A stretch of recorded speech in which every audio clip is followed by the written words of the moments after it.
Assalamu alaikum wa rahmatullah. Bonjour mes amis. Dans cette nouvelle vidéo, nous allons étudier théoriquement et expérimentalement le mouvement oscillatoire non sinusoïdal de pendule simple.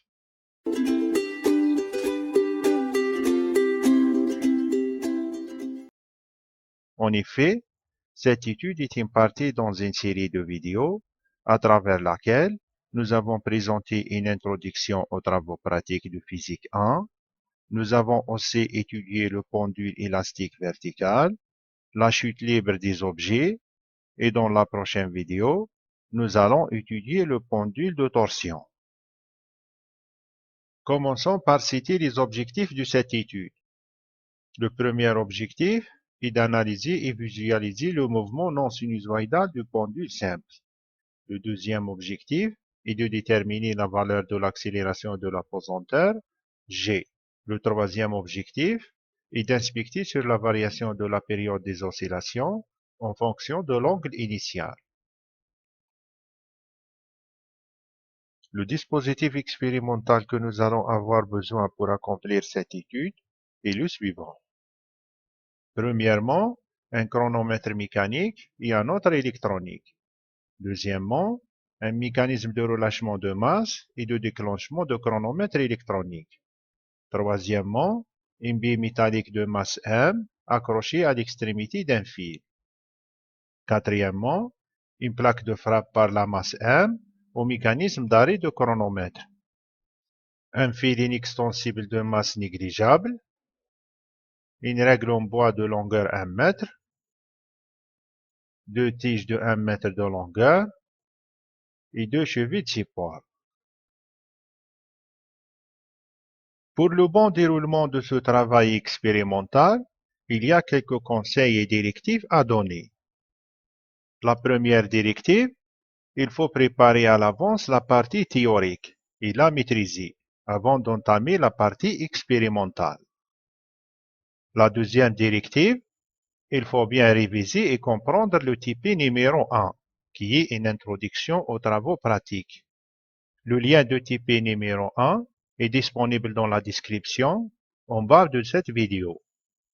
Pour la troisième directive, il est indispensable de se familiariser avec l'application MathPhysics, qui est une application créée par nous-mêmes et qui sert à faciliter la tâche de calcul, l'affichage et le traitement des résultats obtenus expérimentalement.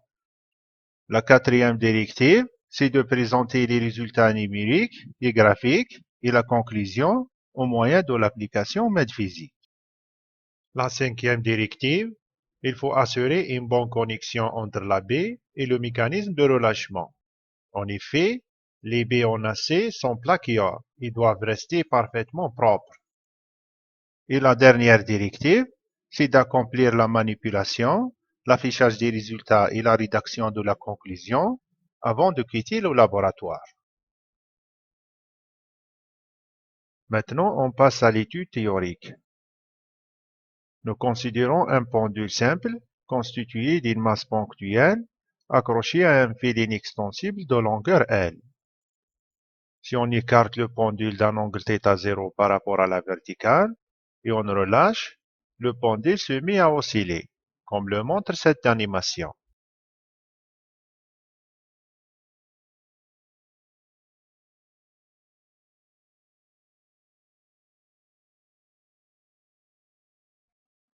En négligeant les forces opposées au mouvement dû à la résistance de l'air, la masse ponctuelle M ne subit que deux forces, son propre poids P et la tension du fil F. Alors, pour déterminer l'équation de mouvement vérifiée par l'angle θ de t, que fait le fil avec la position verticale à l'instant t, on évoque le théorème du moment cinétique, c'est-à-dire la somme des moments des forces appliquées égale le moment d'inertie fois l'accélération angulaire. Alpha t est l'accélération angulaire de la masse m, et grand T, c'est le moment d'inertie de la masse m par rapport à l'axe de rotation. Comme nous l'avons déjà discuté, les forces appliquées sur la masse ponctuelle sont le poids P et la tension F. Donc, le produit vectoriel de F et de L plus le produit vectoriel de P et de L égale le moment d'inertie multiplié par l'accélération angulaire. Parce que F est perpendiculaire à l'axe de rotation, le produit vectoriel de F fois L est égal à 0. Ce qui donne le produit vectoriel de P fois L égale le moment d'inertie multiplié par l'accélération angulaire. Ici, seule la composante tangentielle de la force de poids possède un moment. En remplaçant l'accélération angulaire par la deuxième dérivée dans l'angle θ par rapport au temps, aussi on remplace le moment d'inertie par son expression m fois L au carré. On obtient l'égalité suivante. La deuxième dérivée de θ par rapport à t, plus g divisé par L fois sinus θ égale à 0, qui est une équation différentielle de deuxième ordre et qui représente l'équation du mouvement. Alors, l'équation différentielle de mouvement s'écrit θ de point de t plus oméga au carré fois sinus θ de t égale à 0. Oméga égale la racine de g divisé par L. En effet, le terme sinus θ de t rend cette équation différentielle non linéaire, sans solution analytique, facilement accessible. En réalité, l'équation différentielle de mouvement peut être résolue dans le cas des petites oscillations, c'est-à-dire θ inférieur à 10 degrés. Dans ce cas, on peut remplacer le terme non linéaire, sinus θ, par θ, en basant sur cette équation. Alors, l'équation différentielle de mouvement devient θ de point de t plus oméga au carré fois θ de t égale à 0. C'est une équation différentielle de l'oscillateur harmonique dont la solution est la suivante. θ de t égale θ0 cosinus oméga t plus φ. θ0 c'est l'écartement initial, φ c'est la phase initiale. Pour ce cas, φ égale à 0. Donc, le pendule oscille de façon périodique avec une période propre t égale 2p divisé par oméga, c'est-à-dire t égale 2p multiplié fois la racine de L divisé par g. Dorénavant, cette équation est nommée l'équation étoile. On reste toujours dans le cadre de l'étude théorique, mais cette fois, on discute le cas de grands angles d'oscillation. Pour les grandes amplitudes et à cause de la présence du terme non linéaire, sinus θ, le comportement de l'oscillateur n'est plus sinusoïdal. De ce fait, une solution analytique pour l'équation différentielle de mouvement n'est pas disponible. Aussi, la période des oscillations dépend, en plus de la longueur L et la gravité G, de l'angle initial θ0, ou bien l'amplitude. Parce que la solution analytique n'est pas disponible, la formule de Borda est une formule approximative qui donne la période des oscillations pour des amplitudes ne dépassant pas les 60 degrés. La période t dépend de L, G et θ0. Alors, de cette expression, on peut tirer la valeur de G qui dépend de L, t et θ0. Dorénavant, cette expression pour calculer G en utilisant la formule de Borda est nommée l'équation 2 étoiles. Par ailleurs, et grâce à une série de calculs numériques, nous aussi nous avons obtenu une formule approximative pour des amplitudes arrivant jusqu'à 90 degrés. Toujours t dépend de L, G et θ0. De cette formule, on peut extraire l'expression de G qui dépend de L, t et θ0. Donc, dorénavant, cette équation est nommée l'équation 3 étoiles. On commence maintenant l'étude expérimentale pour le cas du petit angle d'oscillation. Pour réaliser correctement cette partie d'expérience, il faut passer par les étapes suivantes. Premièrement, accrocher le pendule à son support et écarter la masse légèrement de sa position d'équilibre. L'angle que fait le fil avec la verticale doit être inférieur à 10 degrés. Deuxièmement, relâcher la masse sans vitesse initiale au moment du déclenchement de chronomètre mécanique. Troisièmement, Mesurez le temps de 5 oscillations et rapportez les résultats dans le tableau suivant. Quatrièmement, répétez les étapes précédentes pour chaque valeur de L indiquée dans ce tableau. Et finalement, complétez le tableau en calculant T et T au carré. En effet, l'animation suivante va nous guider pour réaliser cette expérience. On commence par L égale 0,3 mètres. Puis, on calcule le temps de 5 oscillations.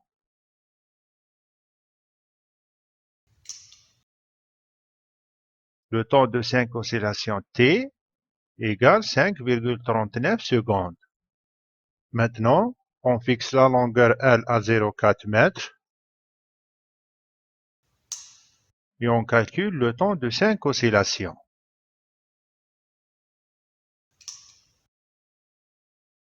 Le temps de 5 oscillations égale 6,14 secondes.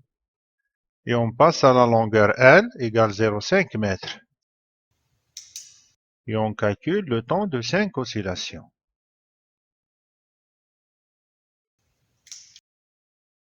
T égale 6,87 secondes.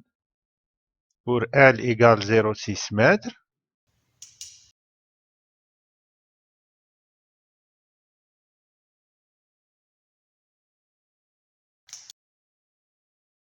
T égale 7,70 secondes. Maintenant, L égale 0,7 mètres.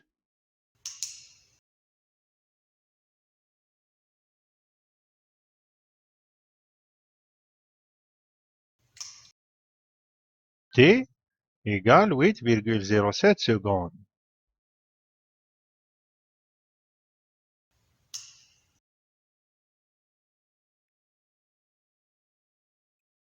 Pour L égale 0,8 mètres,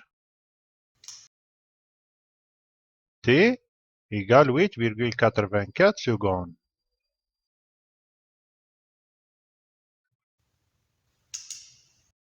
Et pour une valeur de L égale 0,9 mètres,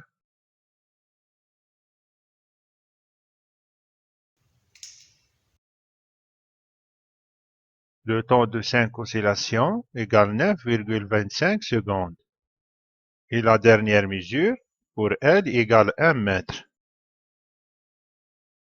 On calcule le temps de 5 oscillations.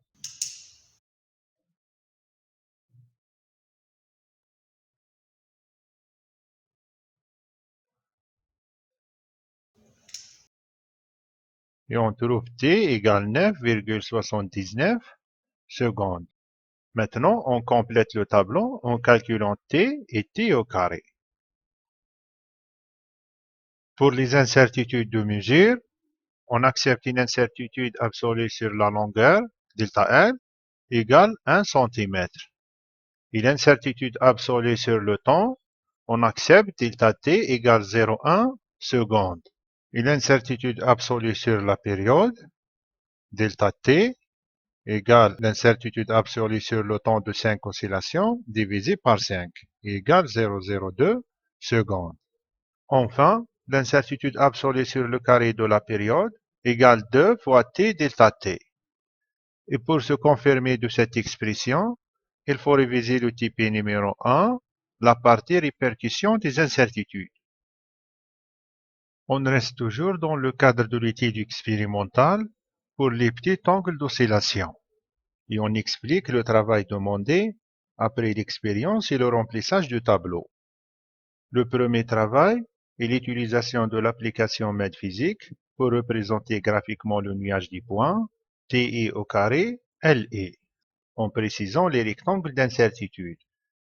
Deuxièmement, tracer la courbe L en fonction de T au carré par la méthode graphique. Cette méthode est bien détaillée dans le Tipeee numéro 1. Troisièmement, sur l'interface de l'application, vérifiez l'expression de l'accélération de l'apesanteur G pour la calculer.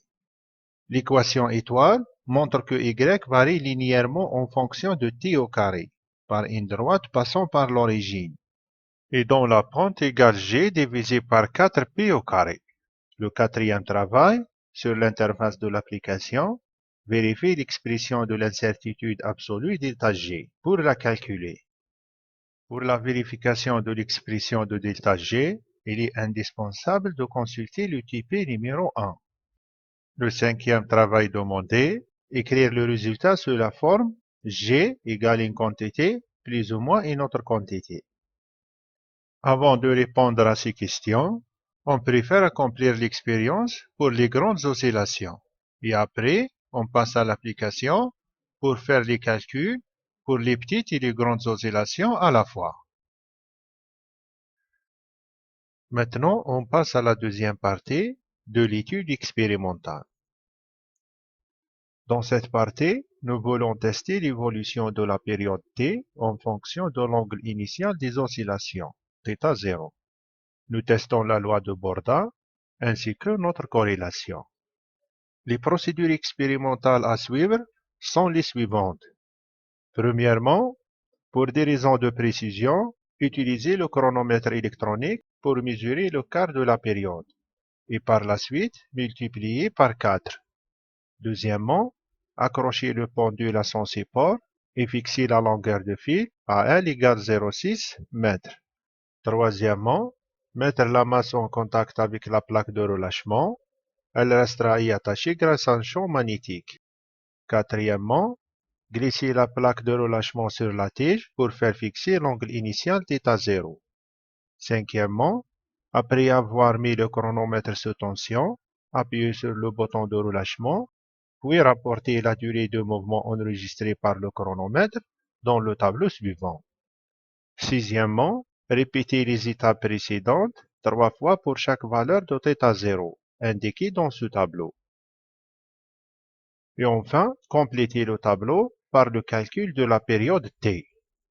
Et maintenant, on va suivre cette animation pour bien comprendre les procédures expérimentales. Et on commence par θ0 égale 90 degrés. Le temps de quart de la période égale 456,14 millisecondes. Le deuxième essai, le temps égale 457,04 millisecondes. Pour le troisième essai, le temps égale 456,82 millisecondes. Maintenant, θ0 égale 80 degrés. Le temps de premier essai égale 441,13 millisecondes.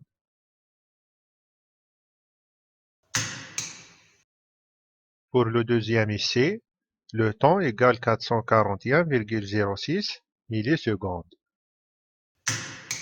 Le troisième essai donne t égale 442,23 millisecondes. Et maintenant, c'est le rôle de θ0 égale 70 degrés. Le premier essai donne t égale 424,39 millisecondes. Le deuxième essai, t égale 424,70 millisecondes. Le troisième essai, t égale 423,93 millisecondes. Et le premier essai pour θ égale 60 degrés, t égale 410,89 millisecondes. Pour le deuxième essai, t égale 411,63 millisecondes. Et le troisième t égale 412,52 millisecondes. Pour θ0 égale 50 degrés, T1 égale 403,41 millisecondes, T2 égale 402,15 millisecondes, T3 égale 402,13 millisecondes. Pour θ0 égale 40 degrés, T1 égale 394,52 millisecondes, T2 égale 392,87 millisecondes, T3 égale 391,52 millisecondes. Maintenant, on complète le tableau par le calcul de la période t. Pour θ inférieur à 10 degrés, la période est déjà calculée dans la première partie expérimentale. Pour le calcul du G, on doit utiliser l'application MathPhysique. Maintenant, on explique le travail demandé après cette étude expérimentale. À l'aide de l'application MathPhysique, premièrement, tracer puis analyser la courbe t en fonction de θ0, c'est-à-dire la période en fonction de l'angle initial.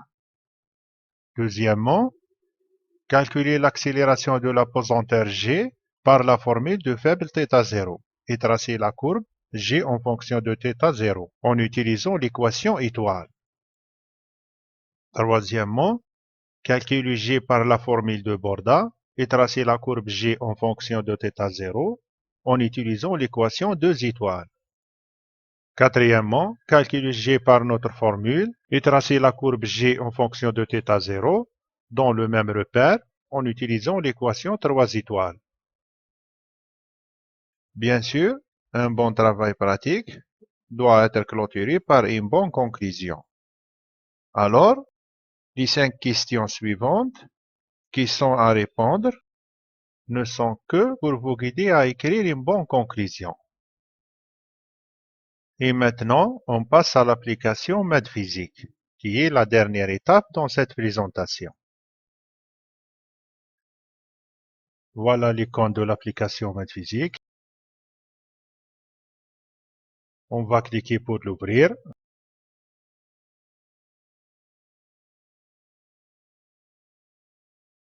Aujourd'hui, on va traiter le pendule simple. Voilà la fenêtre principale. Elle est divisée en 2 panneaux. Le premier est destiné à l'étude de l'accélération de la pesanteur, c'est-à-dire pour les petits angles d'oscillation. Le deuxième panneau est destiné à l'étude de l'effet de l'angle initial θ0, c'est-à-dire pour les grands angles d'oscillation. On va commencer par l'étude de l'accélération de la pesanteur g. Voilà le tableau numéro 1 et on va rapidement introduire les données. On fixe le nombre d'oscillations à 5 et on clique sur le bouton Calculer t et t au carré. Voilà la période t et aussi la période au carré. Maintenant, c'est le moment pour introduire les incertitudes absolues sur la longueur et aussi sur le temps. Puis, on clique sur le bouton Tracer L en fonction de t au carré pour tracer la longueur en fonction de la période au carré. Cette deuxième fenêtre est destinée à l'affichage des courbes et l'affichage des résultats. Voilà le repère traçant L en fonction de t au carré. Et aussi les points et ces rectangles d'incertitude. On commence par tracer la ligne de la pente minimale qui doit être centrée pour passer par l'origine du repère. Et elle doit passer par le maximum des rectangles d'incertitude. Maintenant, on trace la ligne de la pente maximale qui doit aussi être centrée et passer par le maximum des rectangles d'incertitude.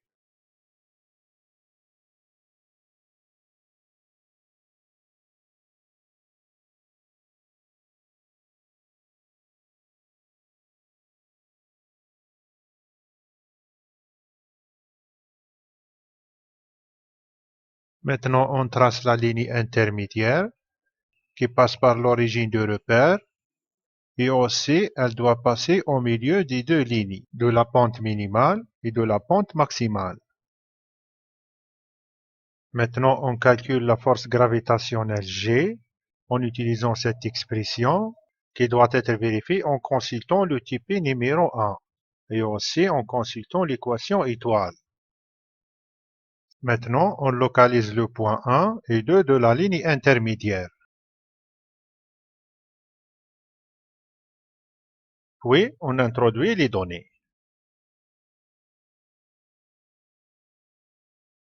Voilà le point 2 et aussi le point 1. Maintenant, on clique sur le bouton Calculer G pour calculer l'accélération de l'apesanteur. Voilà, on trouve G égale 10,10443 mètres par seconde de carré. Maintenant, on passe au calcul de l'incertitude absolue, delta G, en utilisant cette expression. Bien sûr, pour vérifier cette expression, il faut absolument consulter le TP numéro 1. Et aussi, il faut consulter l'équation étoile. On commence par localiser le point de max et le point de min.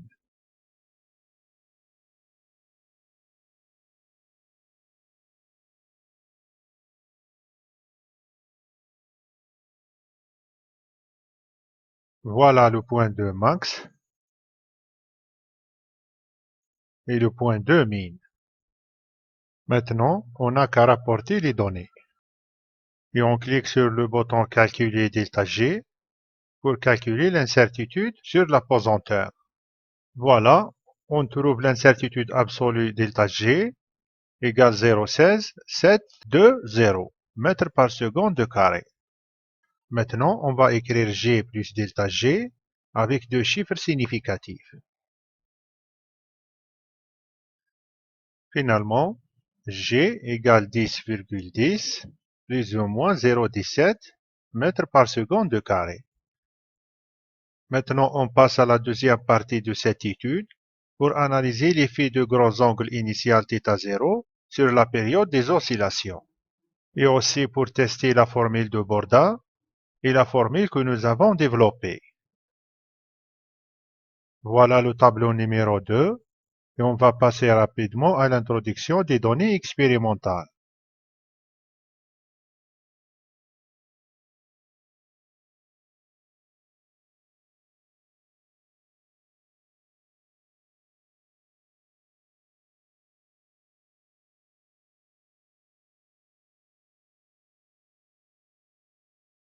Puis, on clique sur le bouton Calculer T pour calculer la période des oscillations. Voilà, T est calculé pour chaque valeur de θ0. Pour θ0 inférieur à 10 degrés, la période est déjà calculée à partir de la première partie expérimentale. Ici, on prend la période pour L égale 0,6 mètres. Maintenant, on trace la période T en fonction de l'angle initial θ0.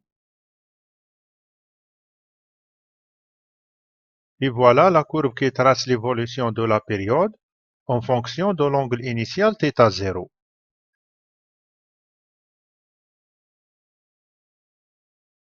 Maintenant, on passe au calcul de la force de l'apesanteur en utilisant les trois formules connues. La première formule, c'est l'équation étoile, utilisée pour faible θ0. La deuxième formule est celle de Borda. Et la troisième formule est celle que nous avons développée. En commençant par celle de faible θ0.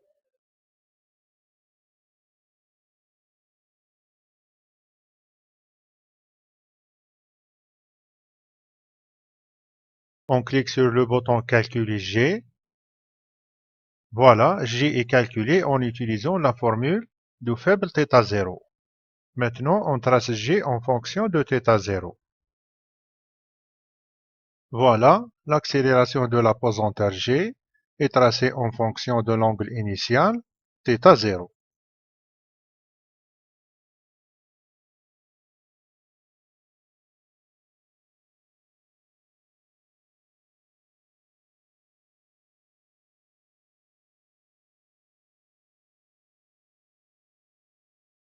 Maintenant, on utilise l'expression de Borda pour calculer G et la tracer en fonction de θ0.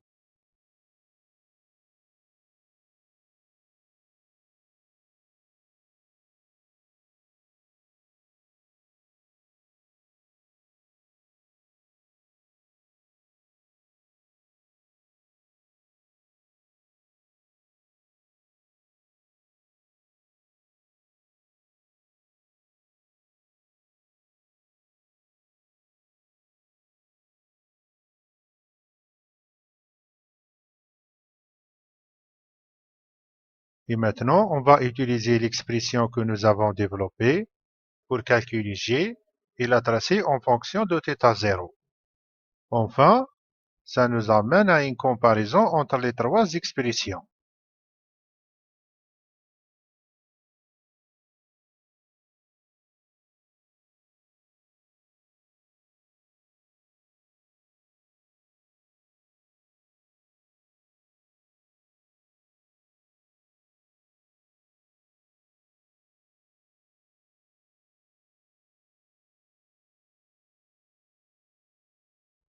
Maintenant, on passe à la conclusion et on laisse à chacun de vous d'écrire sa propre conclusion.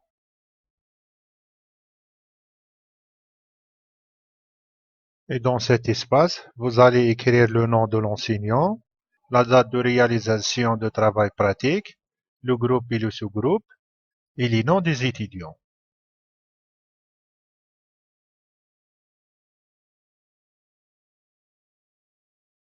Puis, vous imprimez cette page sous format PDF ou bien sous le format que vous choisissez.